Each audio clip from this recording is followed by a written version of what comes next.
ప్రేక్షకులను విశేషంగా అలరించిన the family man web series మళ్ళీ ప్రేక్షకుల ముందుకు రానుంది. ఇప్పటికే 2 సీజన్లు భారీ సక్సెస్ సాధించగా ఇప్పుడు 3వ సీజన్ కోసం అభిమానులు ఎంతగానో ఎదురు చూస్తున్నారు. ఇక ఆ వేచి చూపులకు ఎండ్ కార్డ్ పడింది.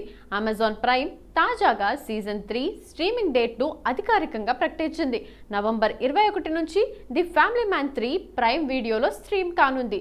ఈ అప్డేట్తో సిరీస్ ఫ్యాన్స్ సోషల్ మీడియాలో సంబరాలు జరుపుకుంటున్నారు. అమెజాన్ ప్రైమ్ ఒక స్పెషల్ వీడియోను రిలీజ్ చేస్తూ శ్రీకాంత్ తివారీ తిరిగి వచ్చాడు అంటూ అనౌన్స్ చేసింది. రాజ్ అండ్ డీకే దర్శకత్వంలో తెరకెక్కుతున్న ఈ స్పై యాక్షన్ థ్రిల్లర్లో మనోజ్ బాజ్పాయ్ మళ్ళీ శ్రీకాంత్ తివారీగా కనిపించనున్నారు. Threat analysis and surveillance cell అధికారి అయిన శ్రీకాంత్ ఈసారి మరింత ప్రమాదకరమైన మిషన్లోకి దిగుతాడట. అంతేకాదు అతడి ఫ్యామిలీ లైఫ్లో కూడా కొత్త సవాళ్లు ఎదురవుతాయని మేకర్స్ తెలిపారు.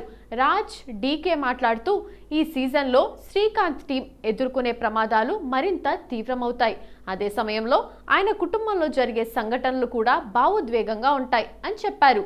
ఈ సీజన్లో మనోజ్ బాజ్పాయ్తో పాటు ప్రియమణి, సరీబ్ హష్మి, అశ్లేషా ఠాకూర్, శరద్ ఖేల్కర్, సందీప్ కిషన్ కీలక పాత్రలో కనిపించనున్నారు. అలాగే గుల్ పనాగ్, శ్రేయా ధన్వంతరి, సన్నీ హిందూజా, అభయ్ వర్మ కూడా ముఖ్యమైన పాత్రల్లో కనిపించబోతున్నారు. ఇప్పుడు మిగిలిందొక్కటే, శ్రీకాంత్ తివారీ కొత్త మిషన్ ఏంటి, ఈసారి ఎవరి మీద యుద్ధం ప్రారంభించబోతున్నాడు అన్నది తెలుసుకోవాలంటే నవంబర్ 21 వరకు వేచి చూడాల్సిందే.